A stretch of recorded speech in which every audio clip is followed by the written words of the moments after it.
8 मार्च 2014 Malaysian airlines की एक flight Kuala Lumpur से उड़ान भरती है, लेकिन अपनी डेस्टिनेशन बीजिंग तक नहीं पहुंच पाती। आज की तारीख तक किसी को नहीं पता कि वो फ़्लाइट गई तो गई कहाँ। लेकिन 11 साल के बाद फाइनली एक उम्मीद मिली है कि ये फ़्लाइट कहाँ हो सकती है। Welcome you once again in the Factophobia videos. आज से लगभग 11 साल पहले यानी 8 मार्च 2014 मलेशिया एयरलाइंस की एक फ़्लाइट MH370 मलेशिया की कैपिटल कुआलालंपुर से उड़ान भरने वाली थी और चाइना की कैपिटल बीजिंग में लैंड होनी थी। 2 पायलट, 10 केबिन क्रू और 227 पैसेंजर्स की मौजूदगी में फ़्लाइट ने कुआलालंपुर से उड़ान भरी। फ़्लाइट के मैक्सिमम पैसेंजर्स चाइना से थे। फ़्लाइट के दोनों ही पायलट्स काफ़ी एक्सपीरियंस थे। पहले पायलट थे 53 साल के कैप्टन ज़हारी अहमद शाह, जिन्हें 33 इयर्स का फ़्लाइट एक्सपीरियंस था। दूसरा एक जूनियर पायलट था जिसका नाम फ़ारूक अब्दुल हमीद था, उम्र महज 27 साल, जिन्हें 7 साल का फ़्लाइट एक्सपीरियंस था। ये एयरक्राफ्ट एक 11 साल पुरानी बोइंग 777 एयरक्राफ्ट थी, जिसमें ना तो कोई परेशानी थी और ना ही पास्ट में ये किसी मैकेनिकल या इलेक्ट्रिकल हादसे का शिकार हुआ था।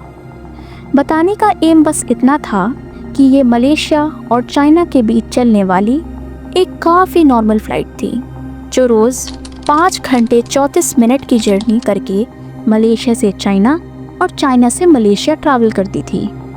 लेकिन आज का दिन इस फ़्लाइट के लिए नॉर्मल नहीं था, बल्कि ये एबनॉर्मल से भी बढ़कर कुछ था।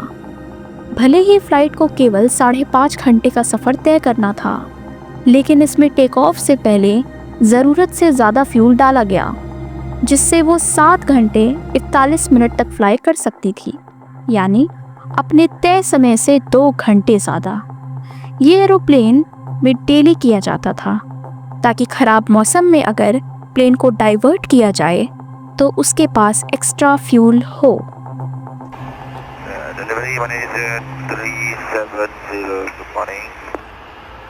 Malaysian 370 standby. Malaysian 370 request level. 370 we are ready requesting flight level 340 to Beijing. ये दिन था 8 मार्च 2014 का और समय था रात के 12:42।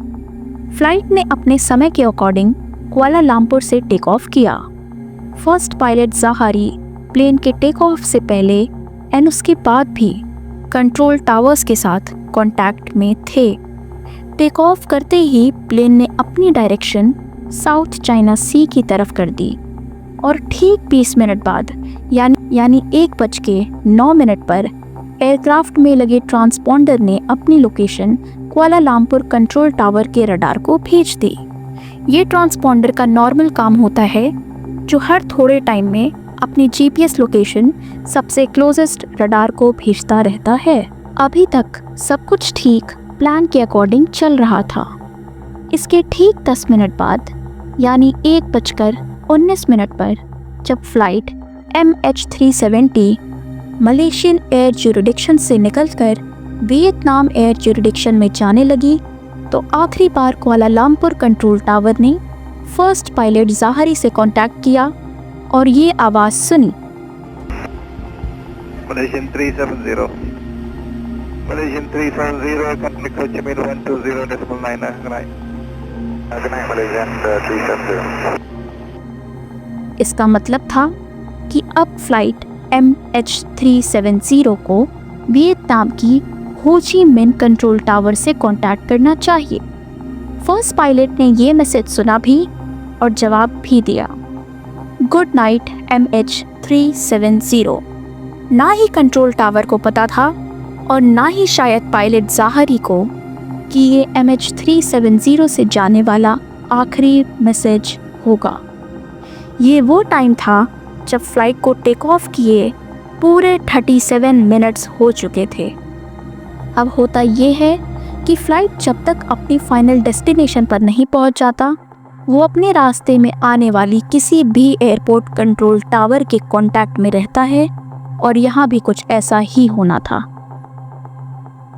लेकिन सब कुछ जो अब तक नॉर्मल चल रहा था, वो अब एबनॉर्मल होने लगा। फ्लाइट अपने आखिरी मैसेज के ठीक 3 मिनट बाद, यानी 1:21 पर रडार से अचानक गायब हो गई। प्लेन कुआलालंपुर और हो ची मिन्ह दोनों ही रडार से गायब हो चुकी थी। अब ये बात कुआलालंपुर टावर के लिए तो बिल्कुल नॉर्मल थी, क्योंकि उन्हें लगा कि MH370 वियतनाम के एयर स्पेस में एंटर कर चुका होगा और इसलिए उनके रडार से गायब हो गया।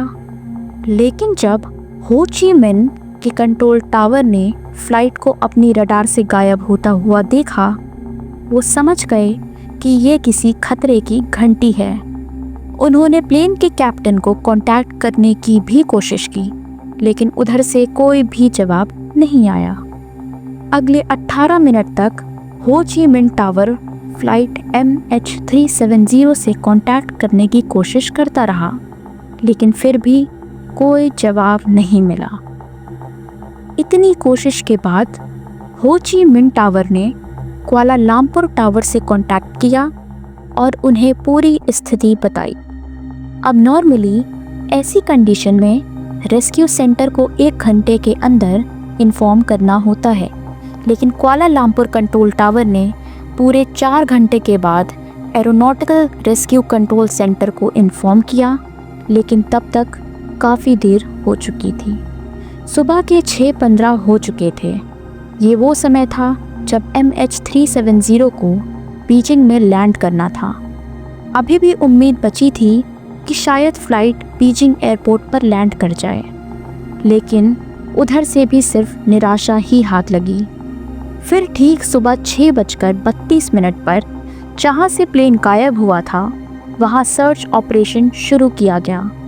7 अलग देशों से 34 शिप और 28 एयरक्राफ्ट्स ने MH370 को खोजना शुरू किया, लेकिन अंत में कुछ भी हाथ नहीं लगा। इस समय तक ये न्यूज़ पूरी दुनिया में फैल गई थी।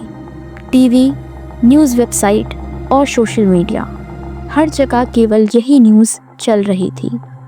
इस समय कई इन्वेस्टिगेशन टीम्स भी सर्च ऑपरेशन का पार्ट बन गईं।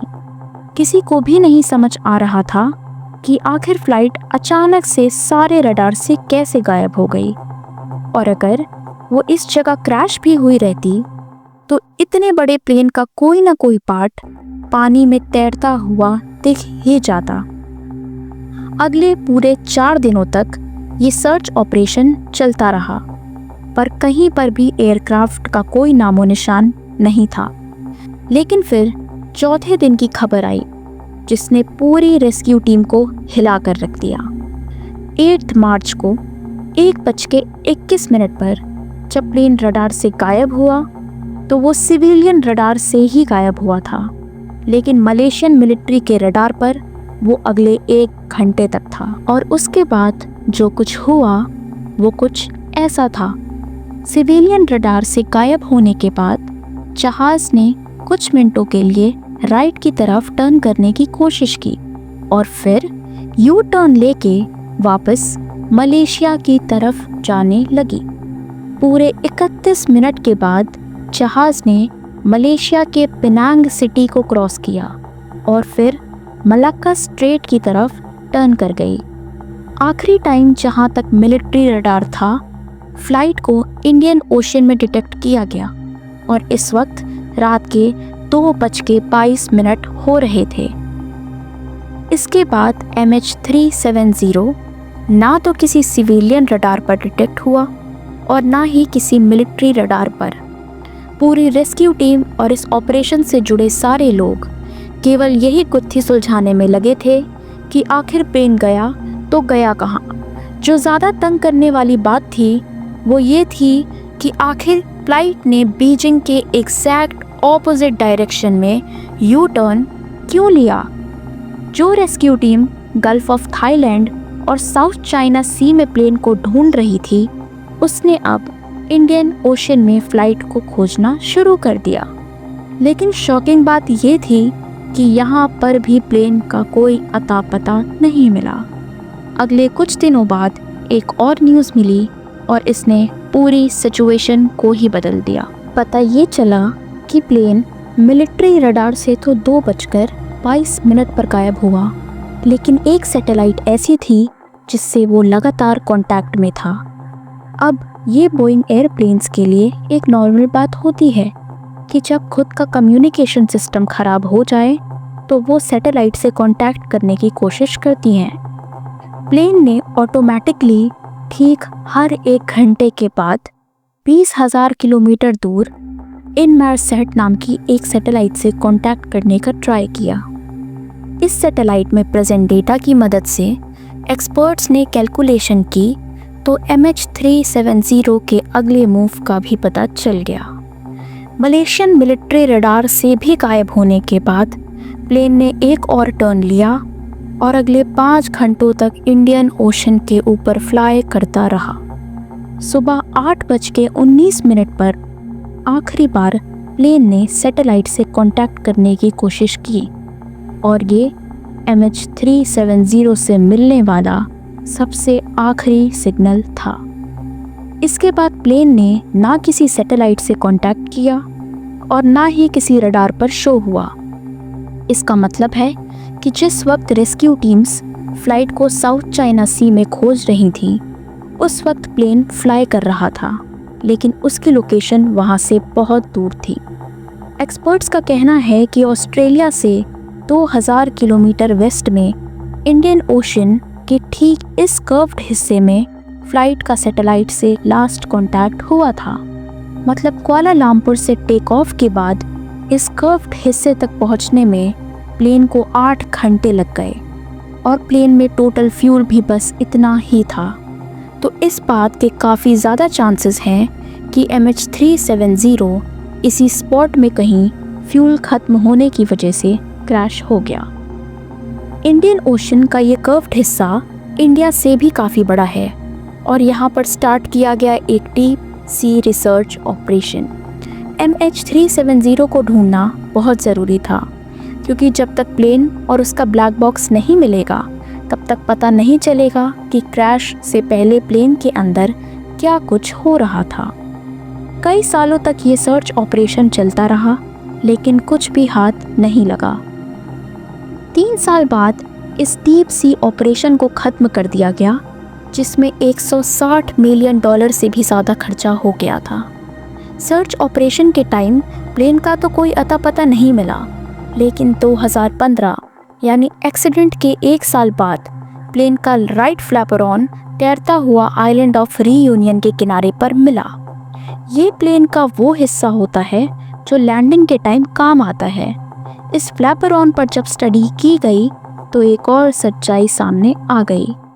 पता चला कि जब प्लेन समुद्र में क्रैश हुआ तो उसका ये हिस्सा एक्सटेंडेड ही नहीं था, जिसका मतलब है कि क्रैश के वक्त प्लेन अपने नोज के बल समुद्र में जा गिरा। अगले कई सालों तक प्लेन के बाकी हिस्से भी अफ्रीकन कोस्ट से मिले, लेकिन आज तक प्लेन और उसमें बैठे पैसेंजर्स का पता नहीं चल सका। मलेशियन फ्लाइट MH370 के अंदर गायब होने से पहले क्या कुछ हुआ ये आज तक पता नहीं चल पाया। कुछ इन्वेस्टिगेटर्स का शक है कि प्लेन हाईजैक हुआ था, तो कुछ लोग ये मानते हैं कि प्लेन में किसी इलेक्ट्रिक फेलियर की वजह से उसका कम्युनिकेशन टूट गया और ऑक्सीजन की कमी की वजह से प्लेन के अंदर सारे लोग बेहोश हो गए। लेकिन इन सब के बाद असली रीज़न तो प्लेन के ब्लैक बॉक्स से ही पता चल पाएगा, जो प्लेन के साथ ही इंडियन ओशन में कहीं गायब है। MH370 के गायब होने के 8 साल बाद यानी 2022 में फिर से एक बार प्लेन के मिलने की उम्मीद दिलाई गई। एक British retired aerospace engineer Richard Godfrey ने दावा किया कि उनकी वीक सिग्नल एनालिसिस प्रोपगेशन के थ्रू उन्होंने प्लेन की असली लोकेशन का पता लगा लिया है, और रिचर्ड ने जो लोकेशन बताई वो भी इंडियन ओशन के इसी कर्व्ड एरिया में है। रिचर्ड का बताना है कि उनकी बताई गई ठीक इस लोकेशन पर ओशन के 4000 मीटर नीचे मलेशियन एयरलाइन का वो प्लेन अभी भी है। ये उतना ही नीचे है जितना टाइटैनिक शिप ओशन के नीचे 74 साल की कोशिश के बाद 1985 में मिला था। अब मलेशियन अथॉरिटीज़ रिचर्ड के इस क्लेम को कितना सीरियसली लेती हैं ये तो समय ही बताएगा। उम्मीद है ये वीडियो आपको पसंद आई होगी।